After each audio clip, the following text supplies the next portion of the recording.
आज हम पढ़ेंगे कि अगर एक वैद्युत द्विध्रुव को एक बाह्य इलेक्ट्रिक फील्ड में रख दिया जाए तो उस पर एक बल युग्म का आघूर्ण moment of couple of force कार्य करता है। उस बल युग्म के आघूर्ण का मान कितना होगा? ये एक्सटर्नल फील्ड है जो दिखाया गया है, समांतर रेखाओं के तीरों से दिखाया गया है।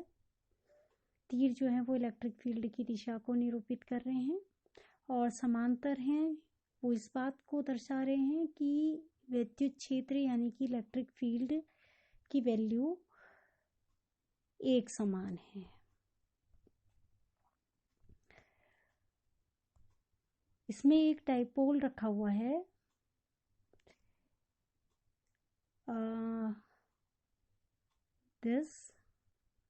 जिसमें जो -q और +q आवेश से मिलकर बना है, जिसकी डाइपोल लेंथ जो है वो -q से +q तक 2a है।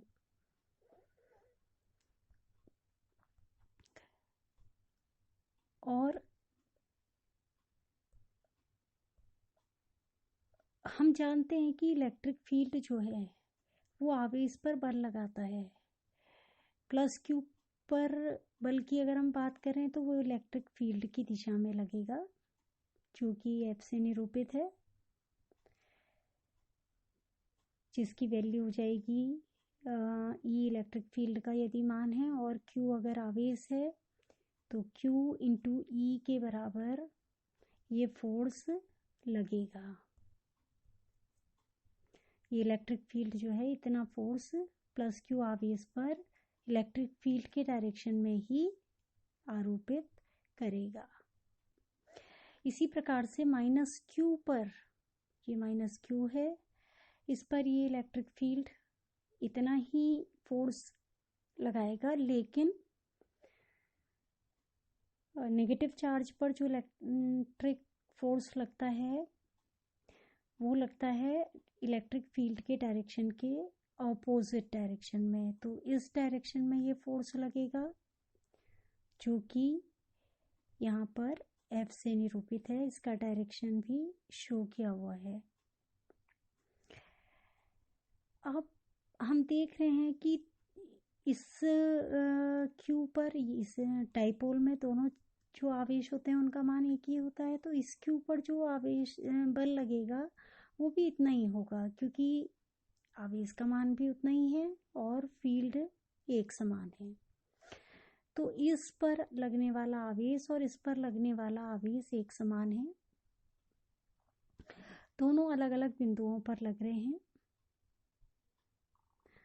तो ये कपल ऑफ फोर्स यानी बल युग्म का निर्माण करेंगे और ये बल युग्म यदि इलेक्ट्रिक डाइपोल जो है वो फील्ड से थीटा कोण बनाते हुए रखा हुआ है, ये फील्ड की दिशा है इलेक्ट्रिक फील्ड की, ये, और इलेक्ट्रिक डाइपोल इस डायरेक्शन में रखा हुआ है फील्ड से थीटा एंगल पर, तो जो कपल ऑफ फोर्स यानी कि बल युग्म का आघूर्ण इस पर कार्य कर रहा है, moment of couple of force, वो इसे इलेक्ट्रिक फील्ड के डायरेक्शन में लाने का प्रयास करेगा। तो कितना होगा moment of couple of force? This is moment of couple of force, moment of couple of force. ये होगा इन दोनों बल जिनका मान एक समान है में से किसी एक बल F और दोनों बलों के बीच की दूरी 2a, ये डिस्प्लेसमेंट है, के क्रॉस प्रोडक्ट के बराबर डिस्प्लेसमेंट और फोर्स दोनों ही सदिश राशि हैं, फोर्स भी और डिस्प्लेसमेंट भी। और अगर हम इस क्रॉस प्रोडक्ट को की वैल्यू को लिखते हैं, क्रॉस प्रोडक्ट का मान लिखें तो ये हो जाएगा F into 2a sine theta के बराबर, जहाँ पर एफ जो है वो वेक्टर एफ का परिमाण है, मैग्नीट्यूड है। 2a जो है वो वेक्टर 2a का मैग्नीट्यूड है। और साइन थीटा जो है वो इस थीटा के लिए लिया गया है, जो कि ई यानी इलेक्ट्रिक फील्ड का डायरेक्शन और डाइपोल के डायरेक्शन, ये डिस्प्लेसमेंट जो है 2a डाइपोल लेंथ के डायरेक्शन के बीच में बना हुआ एंगल है।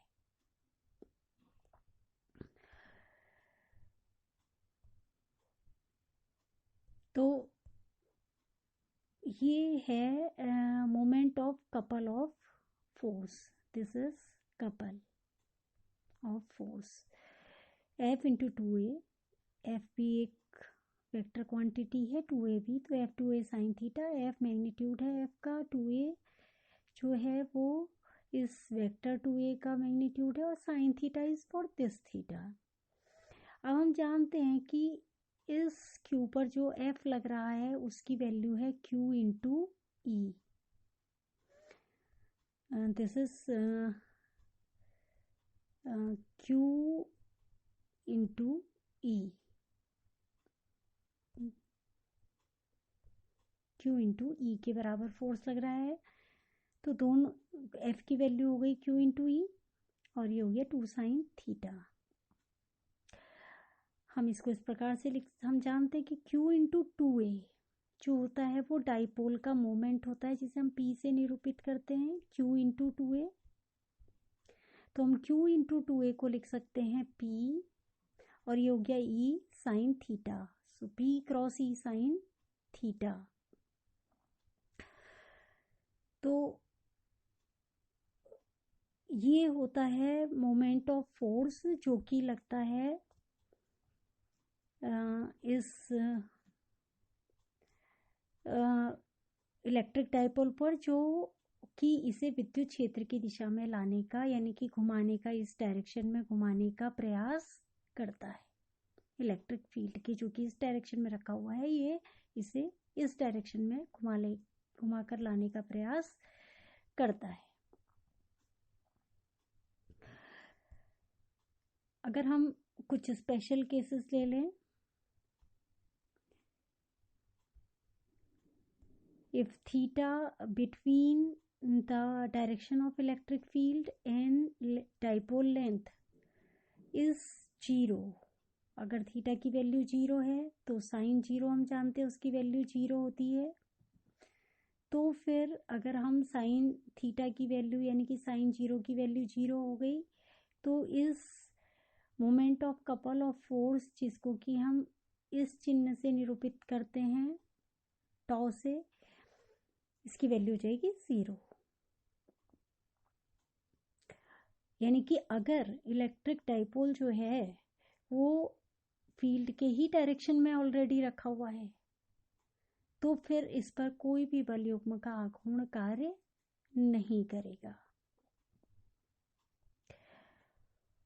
और अगर माना थीटा की वैल्यू 90 है, यानी कि जो इलेक्ट्रिक डाइपोल है वो इलेक्ट्रिक फील्ड के लंबवत रखा हुआ है 90 डिग्री पर, तो फिर साइन 90 की वैल्यू 1 हो जाएगी, और फिर इस टॉर्क की वैल्यू हो जाएगी साइन थीटा साइन 90 इज 1, तो ये हो जाएगी p इंटू ई के बराबर, जो कि मैक्सिमम बल युग्म का आघूर्ण होगा जो इस डाइपोल पर कार्य करेगा, क्योंकि ये इसको सबसे ज़्यादा घुमाकर इलेक्ट्रिक फील्ड के डायरेक्शन में लाएगा।